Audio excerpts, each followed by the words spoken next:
કરો।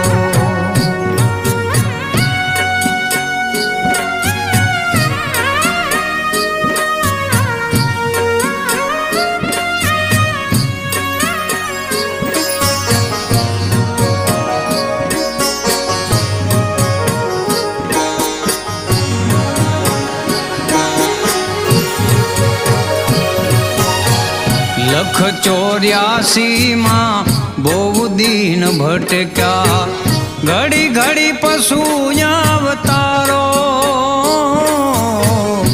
ગુરુજી